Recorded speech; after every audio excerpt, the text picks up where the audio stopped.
दोस्तों वादे के मुताबिक हाजिर हूं मैं आपके लिए प्रेजेंट इंडेफिनिट टेंस का पार्ट 2 लेकर। पहले पार्ट में मैंने आपको सिर्फ अफर्मेटिव सेंटेंस के बारे में बताया था और इस पार्ट में हम बात करेंगे नेगेटिव सेंटेंस और इंट्रोगेटिव सेंटेंस के बारे में। तो अगर इससे पहले वाली वीडियो आपने नहीं देखी है, डिस्क्रिप्शन में लिंक है, आप उसे पहले जाके जरूर देखिए, तभी मजा आएगा। तो बिना टाइम वेस्ट किए हुए चलिए स्टार्ट करते हैं।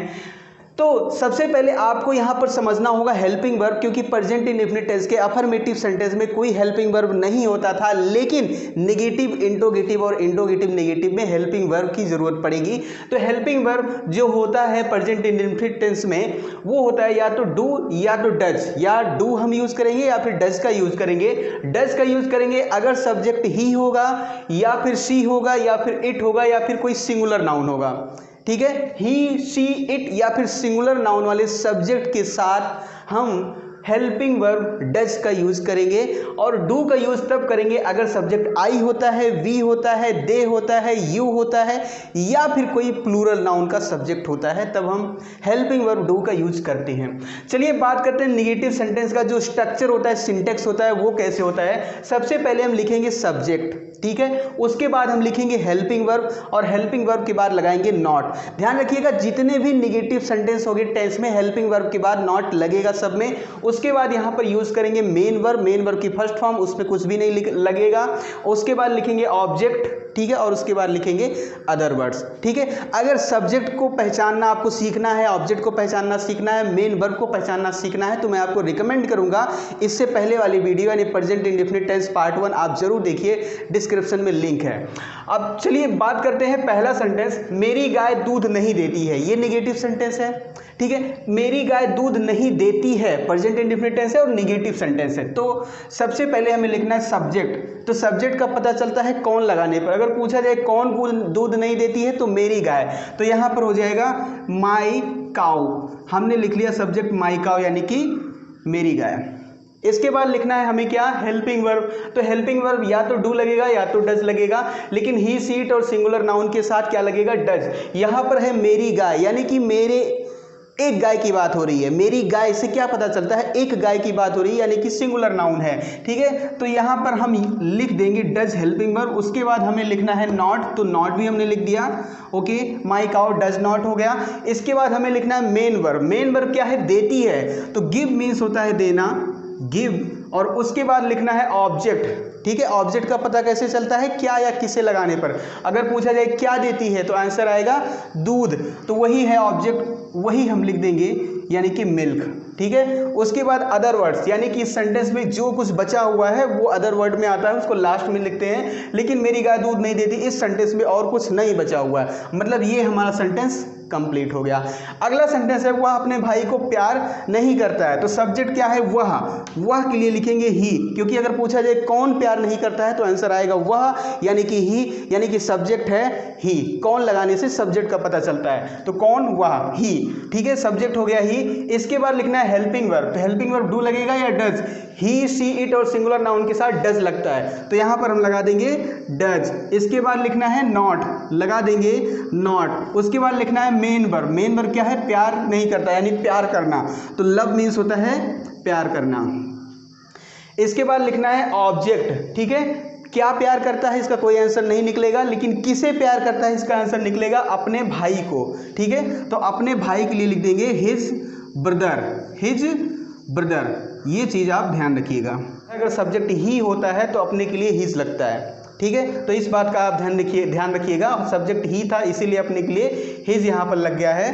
तो हिज ब्रदर, ये हो गया कंप्लीट सेंटेंस। हम लोग बाहर नहीं जाते हैं, तो सब्जेक्ट यहाँ पर क्या हो जाएगा, सबसे पहले हमें सब्जेक्ट ही लिखना है, हम लोग। कौन बाहर नहीं जाते हैं, हम लोग, तो हम लोग के लिए हो जाएगा वी। और उसके बाद वी के साथ क्या लिखेंगे, I we they you, plural noun के साथ हेल्पिंग वर्ब लगता है डू, तो यहाँ पर हो जाएगा डू। और उसके बाद क्या लिखना है, नॉट, तो हम लिख देंगे क्या, नॉट। ठीक है, उसके बाद लिखना है मेन वर्ब। तो मेन वर्ब क्या है, जाते हैं, गो। ठीक है, और गो के बाद हमेशा टू लगाते हैं। अगर हमें ये चीज़ पता हो कहाँ जाने की बात हो रही है, तो बाहर जाने की बात हो रही है, तो इसलिए गो के बाद टू लगाएंगे और बाहर के लिए लिख देंगे आउट। ठीक है, गो टू आउट या आउटसाइड लिख सकते हैं। ठीक है, तो हम लोग बाहर नहीं जाते हैं, we do not go to outside. ध्यान रखिएगा, हम हो या फिर हम लोग हो, उसके लिए सब्जेक्ट वी का ही यूज होगा। वी पीपुल नहीं लिखना है, वी मीन्स हो गया हम लोग, ठीक है, वो ऑलरेडी प्लूरल है, बहुवचन है। मैं चावल नहीं खाता हूँ, यहाँ पर सब्जेक्ट लिखना है। सबसे पहले क्या है सब्जेक्ट? मैं, आई के साथ क्या लिखा जाता है? Helping verb. I we they you के साथ प्लूरल नाउन के साथ लगता है डू। सब्जेक्ट के बाद लिखना है हेल्पिंग वर्ब, तो हमने लिख दिया आई के बाद डू। उसके बाद लिखना है नॉट, तो हमने लिख दिया नॉट। उसके बाद लिखना है मेन वर्ब, खाता हूँ। मेन वर्ब खाने की बात हो रही है, तो ये हो गया ईट, मैंने लिख दिया आई डू नॉट ईट। उसके बाद ऑब्जेक्ट, ऑब्जेक्ट कैसे पता चलेगा? क्या लगाने पर या किसे लगाने पर? तो अगर पूछा जाए क्या खाता हूँ, तो चावल, तो चावल की इंग्लिश होती है rice. I do not eat rice, मैं चावल नहीं खाता हूँ। अगला सेंटेंस है आतंकवादी अपने देश से प्यार नहीं करते हैं। तो आतंकवादी ये हो गया सब्जेक्ट। पूछा जाए कौन देश से प्यार नहीं करते हैं, तो आतंकवादी। आतंकवादी के लिए लिख देंगे टेररिस्ट, ठीक है, टेररिस्ट्स, बहुवचन यानी प्लूरल बनाना है। उसके बाद इसके लिए हेल्पिंग वर्ब लिखेंगे डू, क्योंकि बहुवचन है, प्लूरल नाउन है, ठीक है। डू और नॉट हो जाएगा क्योंकि नेगेटिव सेंटेंस है, डू नॉट। उसके बाद मेन वर्ब प्यार करना, लव। किसे प्यार करते हैं? अपने देश से। तो अगर बहुवचन होता है सब्जेक्ट, तो उसके लिए अपने के लिए देयर लगाते हैं, देयर कंट्री, ठीक है। Terrorist do not love their country, आतंकवादी अपने देश से प्यार नहीं करते हैं, ठीक है। अगर सब्जेक्ट प्लूरल नाउन होगा, बहुवचन होगा, तो ध्यान रखिएगा अपने के लिए देयर का यूज होगा। आइए बात करते हैं इंट्रोगेटिव सेंटेंस के बारे में। इंट्रोगेटिव सेंटेंस यानी कि प्रश्नवाचक वाक्य। तो इंट्रोगेटिव सेंटेंस टेंस में दो कैटेगरी में हम कैटेगराइज्ड करके इनको पढ़ते हैं, समझते हैं, तो बहुत ही आसानी होती है। इंट्रोगेटिव सेंटेंस पहले टाइप का तो वो होता है जिसमें शुरू में क्या आता है और जिसका आंसर यस या नो में दिया जा सकता है, और दूसरा वो होता है जिसमें कोई दूसरा प्रश्नवाचक शब्द यानी क्या के अलावा कोई दूसरा प्रश्नवाचक शब्द बीच में, वाक्य के बीच में आए, शुरुआत में ना आए। मतलब शुरू में क्या ना आए, क्या हो या फिर कोई और प्रश्नवाचक शब्द हो, तो वो वाक्य के बीच में आए। जैसे कि अगर ये कहा जाए क्या मोहन रोज बाजार जाता है, तो इसका आंसर यस या नो में दिया जा सकता है। तो ये फर्स्ट टाइप का इंट्रोगेटिव सेंटेंस कहलाएगा, क्योंकि इसका आंसर यस या नो में दिया जा सकता है और शुरू में क्या आता है, ठीक है। लेकिन यहीं पर अगर ये कहा जाए कि मोहन रोज कहाँ जाता है, तो जो प्रश्नवाचक शब्द यानी क्वेश्चन वर्ड है कहाँ, वो वाक्य के बीच में आ रहा है, सेंटेंस के बीच में आ रहा है। तो इसका मतलब ये यस नो टाइप का सेंटेंस नहीं है, जिसमें शुरू में क्या आ रहा है, ये ऐसा सेंटेंस नहीं है। इसको बोलते हैं WH टाइप सेंटेंस, क्योंकि इसमें यूज किया जाता है क्वेश्चन वर्ड का। व्हाट, वेयर, हाउ, व्हाई, विच, इन सब का यूज किया जाता है। तो जितने भी क्वेश्चन वर्ड होते हैं ऑलमोस्ट सब में पहला और दूसरा अक्षर WH होता है, तो इसीलिए इस टाइप के सेंटेंस को बोलते हैं WH टाइप सेंटेंस, ठीक है। तो इस तरीके से जो सिंटेक्स होगा इंट्रोगेटिव सेंटेंस का, वो दो तरीके से होता है सिंटेक्स। पहला, अगर शुरू में क्या आता है यानी कि यस नो टाइप का सेंटेंस होता है, जैसे क्या बच्चे मैदान में खेलते हैं, क्या मोहन बाजार जाता है, क्या सीता एक पत्र लिखती है, तो उस कंडीशन में हेल्पिंग वर्ब पहले लिख देंगे, उसके बाद सब्जेक्ट लिखेंगे, फिर मेन वर्ब लिखेंगे, फिर ऑब्जेक्ट लिखेंगे और फिर अदर वर्ड्स लिखेंगे, यानी कि जो कुछ बचा होगा, और लास्ट में क्वेश्चन मार्क लगाना आपको नहीं भूलना है। दूसरे टाइप का जो सेंटेंस होता है जिसमें वाक्य के बीच में प्रश्नवाचक शब्द यानी कि क्वेश्चन वर्ड आते हैं, उसमें क्या करता है, जो क्वेश्चन वर्ड होता है यानी हाउ, व्हाट, विच, वेयर, जो भी होगा उसको हम सबसे पहले लिख देंगे, उसके बाद लिखेंगे हेल्पिंग वर्ब, उसके बाद सब्जेक्ट, फिर मेन वर्ब, फिर ऑब्जेक्ट, फिर अदर वर्ड्स, और क्वेश्चन मार्क लगाना लास्ट में नहीं भूलना है, ठीक है। अब आइए बात करते हैं कुछ सेंटेंस की। जैसे पहला सेंटेंस है क्या तुम अंग्रेजी पढ़ते हो, तो क्या तुम अंग्रेजी पढ़ते हो, इसमें शुरू में क्या आ रहा है, तो ये पहले वाली सेंटेंस के अकॉर्डिंग ट्रांसलेट होगा, ठीक है। तो शुरू में क्या है, तो सबसे पहले हमें हेल्पिंग वर्ब लिखना है, लेकिन ध्यान रखना है सब्जेक्ट क्या है, क्योंकि सब्जेक्ट के अनुसार ही, सब्जेक्ट के अकॉर्डिंग ही हेल्पिंग वर्ब यूज करना है। तो तुम यानी कि यू, तो हमें पता है आई, वी, दे, यू और प्लूरल नाउन के साथ डू लगता है, तो इसलिए हम सबसे पहले हेल्पिंग वर्ब डू लिख देंगे, ठीक है। हेल्पिंग वर्ब हो गया डू, इसके बाद लिखना है सब्जेक्ट, सब्जेक्ट क्या है, यू, ठीक है। क्या तुम अंग्रेजी पढ़ते हो, तो सब्जेक्ट है यू। इसके बाद क्या लिखना है, मेन वर्ब, मेन वर्ब क्या है, पढ़ते हो, तो रीड, रीड मीन्स पढ़ना, क्या पढ़ते हो ये चीज़ यहाँ पर दिया गया है तो इसलिए रीड लिखेंगे। अगर क्या पढ़ते हो ये चीज़, इस चीज़ का जिक्र नहीं किया गया होता तो स्टडी लिखते हैं, ठीक है। तो डू यू रीड, और उसके बाद ऑब्जेक्ट दिया गया है क्या पढ़ते हो, इंग्लिश, इंग्लिश ऑब्जेक्ट है और लास्ट में लगा देंगे क्वेश्चन मार्क। अगला सेंटेंस है क्या सूर्य पूरब में उगता है। तो इसका भी ट्रांसलेशन बहुत ही आसान है। सबसे पहले हम डू या डज लिखेंगे यानी कि हेल्पिंग वर्ब लिखेंगे, क्योंकि क्या शुरू में आ रहा है तो पहले वाला सिंटेक्स फॉलो करेंगे। ठीक है, तो यहाँ पर लिख देंगे हेल्पिंग वर्ब डज। क्यों? क्योंकि सब्जेक्ट है सूर्य। कौन पूरब में उगता है? सूर्य। सूर्य की बात हो रही है तो जो सूर्य है वो एक वचन है, दुनिया में एक ही होता है, सिंगुलर नाउन है, तो इसलिए हेल्पिंग वर्ब डज का यूज होगा। इसके बाद हम लिख देंगे सब्जेक्ट। सब्जेक्ट है द सन। ठीक है, जो चीज़ दुनिया में एक ही होती है उसके आगे द जरूर लगाते हैं, तो सन के आगे द जरूर लगाएंगे। डज द सन, ये हो गया सब हेल्पिंग वर्ब डज। सब्जेक्ट हो गया द सन। इसके बाद मेन वर्ब। मेन वर्ब क्या है? उगता है। उगना की इंग्लिश होती है राइज। ठीक है, राइज। अब इसके बाद ऑब्जेक्ट, क्या उगता है या किसे उगता है? कोई आंसर नहीं है। कौन उगता है? वो सब्जेक्ट हो गया सन। ठीक है, तो क्या उगता है या किसे उगता है इसका कोई आंसर नहीं, यानी कि ऑब्जेक्ट इसमें नहीं है। अदर वर्ड्स पूरब में जो बचा हुआ है वो हो जाएगा अदर वर्ड। तो पूरब में इसके लिए लिखेंगे इन द ईस्ट, मीन्स पूरब में, और लास्ट में क्वेश्चन मार्क लगाना नहीं भूलना है, ध्यान रखिएगा। अगला सेंटेंस है बच्चे रात में क्यों रोते हैं। अब देखिए यहाँ पर जो दूसरे टाइप का जो सिंटेक्स मैंने आपको बताया जिसमें क्वेश्चन वर्ड आता है वो ये वही सेंटेंस है, क्योंकि इसमें शुरू में क्या नहीं आ रहा है, इसमें बीच में आ रहा है क्यों। एक प्रश्नवाचक शब्द आ रहा है क्यों वाक्य के बीच में, तो ये जो क्यों है इसकी इंग्लिश सबसे पहले लिखेंगे, क्वेश्चन वर्ड सबसे पहले लिखेंगे। तो क्यों की इंग्लिश क्या होती है? वाई। तो हम सबसे पहले लिख देते हैं वाई।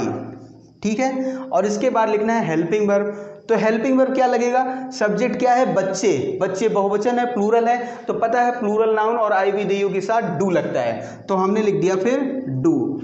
ठीक है, क्वेश्चन वर्ड हेल्पिंग वर्ब। अब लिखना है सब्जेक्ट। सब्जेक्ट क्या है? बच्चे, तो हो जाएगा चिल्ड्रन। Why do children. और उसके बाद क्या लिखना है? Main verb. तो मेन वर्ब क्या है? रोते हैं। रोना के लिए लिख देंगे क्राई। ठीक है, उसके बाद ऑब्जेक्ट इसमें नहीं है, क्या रोते हैं या किसे रोते हैं इसका कोई आंसर नहीं निकलेगा, ऑब्जेक्ट नहीं है। अदर वर्ड में क्या है?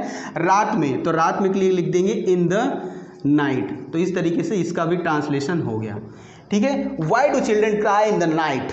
अगला सेंटेंस है तुम रोज सुबह कहाँ जाते हो। तो यहाँ भी क्या है? कहाँ बीच में आ रहा है, यानी प्रश्नवाचक शब्द क्वेश्चन वर्ड बीच में आ रहा है, तो दूसरा वाला सिंटेक्स फॉलो करेंगे, क्वेश्चन वर्ड सबसे पहले लिख देंगे। तो कहाँ की इंग्लिश होती है? वेयर। तो सबसे पहले हम लिख देंगे वेयर। इसके बाद क्या लिखना है? Helping verb. तो हेल्पिंग वर्ब डू या डज क्या लगेगा? हमें पता है अगर सब्जेक्ट यू होता है आई वी डी यू तो उसके साथ डू लगेगा। यहाँ पर सब्जेक्ट यू है, तुम रोज सुबह कहाँ जाते हो, तुम यानी कि यू, तो यहाँ पर हेल्पिंग वर्ब डू का यूज होगा यू के साथ। ठीक है, तो क्वेश्चन वर्ड हो गया वेयर, हेल्पिंग वर्ब हो गया डू, इसके बाद लिखना है सब्जेक्ट यू, और इसके बाद लिखना है मेन वर्ब जाते हो गो। ठीक है, इसके बाद ऑब्जेक्ट इसमें भी नहीं है। ठीक है, क्या जाते हो या किसे जाते हो इसका आंसर कुछ नहीं निकलेगा, तो इसका मतलब इसमें ऑब्जेक्ट नहीं है। अब लिखना है अदर वर्ड। अदर वर्ड क्या है? रोज सुबह। ठीक है, तो डेली इन द मॉर्निंग, रोज, और सुबह के लिए हो जाएगा in the morning, daily in the morning question mark. ठीक है, where do you go daily in the morning, तुम रोज सुबह कहाँ जाते हो। अगला सेंटेंस है कि आपके भाई का नौकर चोरी करता है। तो यहाँ पर क्या शुरू में आ रहा है? फिर वही बात, हेल्पिंग वर्ब यानी डू या डज पहले लिख देंगे।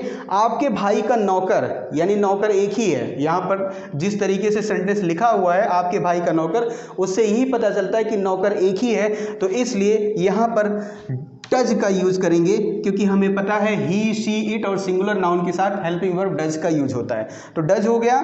इसके बाद आपके भाई का नौकर। ठीक है, नाउन इन पोसेसिव केस वाली अगर आपने वीडियो देखी है तो आप इसको इंग्लिश में बहुत ही आराम से लिख सकते हैं, आपके भाई का नौकर। ये क्या हो जाएगा, क्योंकि लिविंग थिंग्स है तो एपॉस्ट्रॉफी एस का यूज यहाँ पर होगा का की के लिए। योर ब्रदर्स यानी आपके भाई का नौकर यानी कि सर्वेंट, योर ब्रदर्स सर्वेंट, ये हो गया सब्जेक्ट। और सब्जेक्ट के बाद हमें लिखना है मेन वर्ब। मेन वर्ब क्या है? चोरी करता है, तो स्टील मीन्स होता है चोरी करना, STEAL। ठीक है, तो does your brothers servant steel, क्या आपके भाई का नौकर चोरी करता है। तो उम्मीद है आपको इंट्रोगेटिव सेंटेंस बहुत अच्छी तरीके से समझ में आ गया होगा। अगर आपको इंट्रोगेटिव सेंटेंस समझ में आ गया तो समझ लीजिए इंट्रोगेटिव नेगेटिव भी बहुत ही आसानी से आपको समझ में आ जाएगा। करना क्या होता है इंट्रोगेटिव नेगेटिव में, पहले आप ये समझ लीजिए इंट्रोगेटिव नेगेटिव होता क्या है। इंट्रोगेटिव नेगेटिव मतलब प्रश्नवाचक वाक्य और नकारात्मक वाक्य दोनों का कॉम्बिनेशन होता है, मतलब इंट्रोगेटिव सेंटेंस और निगेटिव सेंटेंस दोनों का कॉम्बिनेशन। ऐसा कैसे हो सकता है? ऐसा तब होता है जब जो क्वेश्चन पूछा जाए, जो प्रश्न पूछा जाए वो निगेटिव क्वेश्चन हो। जैसे क्या मोहन बाजार नहीं जाता है, अगर ये कहा जाए कि क्या मोहन बाजार जाता है तो ये तो हो गया इंट्रोगेटिव सेंटेंस, लेकिन उसमें नहीं भी लगा दिया तो ये हो गया निगेटिव क्वेश्चन, नकारात्मक प्रश्न। क्या मोहन बाजार नहीं जाता है, मतलब क्या भी आ रहा है और नहीं भी आ रहा है। या फिर मोहन कंप्यूटर कब नहीं चलाता है, तो कब क्वेश्चन भी पूछा जा रहा है और नहीं नकारात्मक क्वेश्चन पूछा जा रहा है। ठीक है, उम्मीद है समझ में आ गया होगा।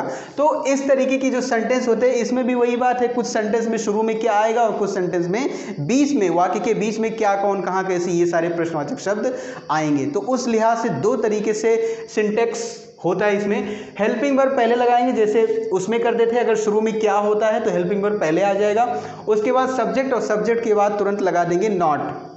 ठीक है, नॉट आपको कहाँ लगाना है? सब्जेक्ट के बाद, ये ध्यान रखिएगा। हेल्पिंग वर्ब उसके बाद सब्जेक्ट, फिर नॉट लगा देंगे, फिर मेन वर्ब, फिर ऑब्जेक्ट, फिर अदर वर्ड्स। जैसे पिछले वाला सेंटेंस था बिल्कुल वैसे ही है, सिर्फ सब्जेक्ट के बाद नॉट लगाना है बस। अगर वाक्य के बीच में कोई प्रश्नवाचक शब्द क्या, कौन, कहाँ, कैसे, कब, किस लिए, ये सब आता है तो वो क्वेश्चन वर्ड जो भी होगा उसको पहले लिख देंगे, क्वेश्चन वर्ड पहले हो जाएगा, उसके बाद हेल्पिंग वर्ब, उसके बाद सब्जेक्ट, उसके बाद नॉट। फिर वही बात होगी ना, सब्जेक्ट के बाद ही नॉट लगाना है, ध्यान रखना। उसके बाद मेन वर्ब और उसके बाद ऑब्जेक्ट, फिर अदर वर्ड्स। अब जैसे देखिए पहला सेंटेंस है, क्या मैं तुम्हारी मदद नहीं करता हूँ, तो क्या मैं तुम्हारी मदद नहीं करता हूँ यानी क्या शुरू में आ रहा है, तो सबसे मतलब कि पहला वाला सेंटेंस फॉलो करेंगे। सबसे पहले लिखना है हेल्पिंग वर्ब, तो हेल्पिंग वर्ब आई के साथ क्या लगता है? आई विद यू के साथ डू लगता है, तो लिख देंगे सबसे पहले डू। इसके बाद सब्जेक्ट लिखना है ना, हेल्पिंग वर्ब के बाद सब्जेक्ट लिखना है, तो सब्जेक्ट है मैं यानी कि आई, तो डू आई। इसके बाद लिखना है नॉट, क्योंकि इंट्रोगेटिव निगेटिव सेंटेंस है, तो डू आई नॉट, नॉट हो गया। इसके बाद लिखना है मेन वर्ब, मेन वर्ब क्या है? मदद करना, मदद नहीं करता हूं यानी मदद करने की बात हो रही है तो हेल्प हो जाएगा। ठीक है, इसके बाद लिखना है ऑब्जेक्ट, किसकी मदद नहीं करता हूं? तुम्हारी। ठीक है, तो यू, यू का ऑब्जेक्ट यू ही होता है तो इसलिए यहां पर यू लिखेंगे। Do I not help you, क्या मैं तुम्हारी मदद नहीं करता हूं। ठीक है, अब देखिए क्या चंद्रमा प्रकाश नहीं देता है, क्या चंद्रमा प्रकाश नहीं देता है, तो क्या शुरू में आ रहा है यानी कि पहले वाला सिंटेक्स फॉलो होगा। हेल्पिंग वर्ब पहले लिखना है, चंद्रमा एक वचन है तो ही, शी, इट और सिंगुलर नाउन यानी कि एक वचन नाउन के साथ क्या यूज होगा? डज, तो यहां पर हम सबसे पहले लिख देंगे डज। उसके बाद लिखना है क्या? हेल्पिंग वर्ब के बाद लिखना है सब्जेक्ट, सब्जेक्ट क्या है? कौन प्रकाश नहीं देता है? चंद्रमा, चंद्रमा की बात हो रही है तो लिखेंगे द मून, है ना, चंद्रमा पूरी दुनिया में एक ही है तो इसलिए मून के आगे द का यूज जरूर करेंगे, जो दुनिया में एक ही है उसके आगे द जरूर लगाएंगे। ठीक है, उसके बाद सब्जेक्ट के बाद क्या लिखेंगे? नॉट, नॉट के बाद हम लिख देंगे मेन वर्ब, मेन वर्ब क्या है? देता है, तो गिव मीन्स होता है देना। उसके बाद लिखना है क्या? ऑब्जेक्ट, मेन वर्ब के बाद ऑब्जेक्ट, तो ऑब्जेक्ट क्या है? क्या नहीं देता है? प्रकाश, तो प्रकाश की इंग्लिश क्या होती है? लाइट। लास्ट में लगा देंगे question mark. Does the moon not give light, क्या चंद्रमा प्रकाश नहीं देता है। अगला, क्या व्यायाम हमारे शरीर को मजबूत नहीं बनाता है, इसमें भी क्या है? शुरू में क्या आ रहा है ना, शुरू में क्या आ रहा है तो हेल्पिंग वर्ब पहले लगाएंगे। और व्यायाम, व्यायाम, व्यायाम करना मेन वर्ब है लेकिन व्यायाम नाउन है तो यहाँ पर ये जो नाउन है वो एक वचन है, एब्स्ट्रैक्ट नाउन है, एक वचन है तो यहाँ पर क्या करेंगे? डज का यूज करेंगे हेल्पिंग वर्ब, इसको एक वचन ही मानते हैं, हेल्पिंग वर्ब हो जाएगा डज और उसके बाद सब्जेक्ट व्यायाम यानी कि एक्सरसाइज। ठीक है, डज एक्सरसाइज और उसके बाद लगाना है क्या? नॉट और उसके बाद लिखना है मेन वर्ब, मेन वर्ब बनाता है यानी मेक, मेक मीन्स बनाना तो हो जाएगा बनाता है। और किसे बनाता है? हमारे शरीर को। क्या बनाता है? स्ट्रॉन्ग। और किसे बनाता है? हमारे शरीर को। ठीक है, तो मेक और उसके बाद लिखेंगे आवर बॉडी यानी हमारे शरीर को, और क्या बनाता है? स्ट्रॉन्ग। देखिए क्वेश्चन मार्क। अब यहाँ पर क्या है? क्या लगाने पर भी ऑब्जेक्ट का पता चल रहा है क्या बनाता है? स्ट्रॉन्ग। और किसे लगाने पर भी ऑब्जेक्ट का पता चल रहा है, किसे, हमारी बॉडी को।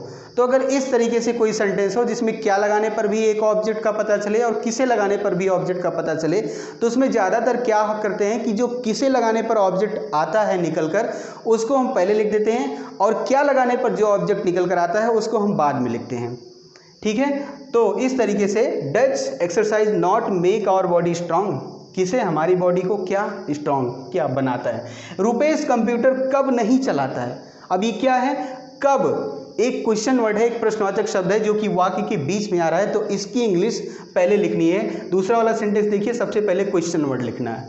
ठीक है, अगर प्रश्नवाचक शब्द बीच में आता है तो सबसे पहले क्वेश्चन वर्ड ही लिखना है। तो क्या करेंगे, सबसे पहले लिख देंगे कब की इंग्लिश क्या होती है, व्हेन, और उसके बाद लिखना है हेल्पिंग वर्ब। तो हेल्पिंग वर्ब क्या लगेगा, रुपेश की बात हो रही है, सब्जेक्ट यहाँ पर रुपेश है, तो रुपेश एक वचन है, एक लड़के का नाम है, एक आदमी का नाम है। ठीक है, तो इसलिए डज का यूज करेंगे, क्योंकि ही, शी, इट और सिंगुलर नाउन के साथ डज का यूज होता है। तो व्हेन डज, उसके बाद सब्जेक्ट लिखेंगे रुपेश, हेल्पिंग वर्ब की बात लिखते हैं सब्जेक्ट, और उसके बाद लिखते हैं नॉट, और उसके बाद लिखेंगे क्या, मेन वर्ब, चलाना। किसी मशीन को अगर चलाने की बात हो, that means operate, computer operate करते हैं। ठीक है, तो इसलिए यहाँ पर क्या लिखेंगे, चलाने के लिए ऑपरेट और question mark. When does Rupesh not operate, एक मिनट, क्वेश्चन मार्क क्यों, ऑब्जेक्ट कंप्यूटर क्या ऑपरेट करता है, कंप्यूटर, यानी कि ऑब्जेक्ट इसमें कंप्यूटर है, तो कंप्यूटर हम लिख देते हैं ऑपरेट कंप्यूटर। तो ये हो गया when does Rupesh not operate computer, Rupesh computer कब नहीं चलाता है। अगला सेंटेंस है वह विद्यालय कितने दिनों से नहीं जाते हैं। तो यहाँ पर ध्यान रखिएगा, क्वेश्चन वर्ड अगर पूछा जाए क्या है, कितने, नहीं, कितने दिनों, नहीं, कितने दिनों से, ये है क्वेश्चन वर्ड। ठीक है, क्योंकि कितने से नहीं जाते हैं अगर सिर्फ ये कहा जाए तो वाक्य का कोई सेंस नहीं निकलेगा, कितने दिनों नहीं जाते हैं फिर भी कोई सेंस नहीं निकलेगा, लेकिन ये कहा जाए कितने दिनों से नहीं जाते हैं, तब पता चल जाएगा कि एक्चुअली बात क्या कहने की कोशिश की जा रही है। ठीक है, तो कितने दिनों से, ये है हमारा क्वेश्चन वर्ड, और इसी को सबसे पहले लिखना है। तो सबसे पहले हम लिखेंगे से की इंग्लिश फ्रॉम, और कितने दिनों के लिए हो जाएगा हाउ मेनी डेज। ठीक है, कितने दिनों के लिए क्या हो जाएगा, हाउ मेनी डेज, ये हो गया क्वेश्चन वर्ड। और इसके बाद लिखना है हेल्पिंग वर्ब। तो हेल्पिंग वर्ब क्या है, सब्जेक्ट, क्योंकि वे है यानी कि दे, तो अगर दे होता है सब्जेक्ट तो उसके साथ हेल्पिंग वर्ब डू का यूज करते हैं, तो डू लिख दिया हमने, और उसके बाद क्या लिखना है, सब्जेक्ट यानी कि दे, दे, उसके बाद लिखना है क्या, नॉट, तो नॉट भी हमने लिख दिया। उसके बाद लिखना है मेन वर्ब, मेन वर्ब क्या है, गो, और जब भी गो आए और ये पता रहे कि कहाँ जाने की बात हो रही है तो उसके बाद टू लिखते हैं और तुरंत उस जगह का नाम लिख देते हैं। ठीक है, और कुछ इसमें अदर वर्ड या ऑब्जेक्ट कुछ है ही नहीं। तो from how many days do they not go to school, कितने दिनों से वे स्कूल नहीं जाते हैं। उम्मीद है आपको समझ में आ गया होगा। देखिए हाउ मेनी डेज, कितने के लिए हाउ मच भी लिखते हैं, हाउ मेनी भी लिखते हैं, लेकिन यहाँ पर कितने दिनों है, दिनों को गिना जा सकता है तो इसलिए हमने हाउ मेनी लिखा। अगर दिनों के अलावा कुछ ऐसा लिखा होता जिसको ना गिना जा सके, अनकाउंटेबल होता, ठीक है, जैसे कितना दूध, कितना पानी, कितनी चाय, तो उसके लिए कितने के लिए हाउ मच यूज़ करते हैं। काउंटेबल नाउन के लिए कितने के लिए हाउ मेनी का यूज़ करते हैं, और अनकाउंटेबल नाउन के लिए कितने के लिए हाउ मच का यूज़ करते हैं। ध्यान रखिएगा। अगला सेंटेंस, वह मुझसे प्यार क्यों नहीं करता है। दिक्कत है, पता लगाना पड़ेगा। फिलहाल इसका ट्रांसलेशन पहले कर लेते हैं, पता बाद में लगा लेंगे। वह मुझसे प्यार क्यों नहीं करता है, तो क्यों बीच में आ रहा है क्वेश्चन वर्ड, उसको हम सबसे पहले लिख लेंगे, वाई मीन्स क्यों होता है। उसके बाद लिखना है हेल्पिंग वर्ब, हेल्पिंग वर्ब हो जाएगा डज, क्योंकि यहाँ पर सब्जेक्ट ही है तो ही के साथ डज का ही यूज होगा। और उसके बाद सब्जेक्ट लिखना है, हेल्पिंग वर्ब के बाद सब्जेक्ट, और उसके बाद लिखना है नॉट, और उसके बाद मेन वर्ब लिखना है लव मीन्स प्यार करना, और उसके बाद ऑब्जेक्ट लिखना है, किसे प्यार नहीं करता है, मुझे। ठीक है, बस हो गया question mark. Why does he not love me, वह मुझे प्यार क्यों नहीं करता है। तो इस तरीके से प्रेजेंट इंडेफिनिट टेंस में हर टाइप का सेंटेंस मैंने आपको एक्सप्लेन किया, अच्छी तरीके से समझाने की कोशिश की, लेकिन आपको कितना समझ में आया कमेंट करके ज़रूर बताना। और ये वीडियो अगर आपको अच्छी लगी तो प्लीज़ वीडियो को लाइक ज़रूर कर देना, और हाँ, अपने दोस्तों में शेयर ज़रूर करना। और यार अभी तक आप चैनल नहीं सब्सक्राइब किए हो तो क्या कर रहे हो यार, पैसा थोड़ी ना लगता है, करो सब्सक्राइब करो यार, अरे कर दो यार, कर दिया, ठीक है। तो चलिए मिलते हैं अगली वीडियो में, तब तक के लिए जय हिंद जय भारत।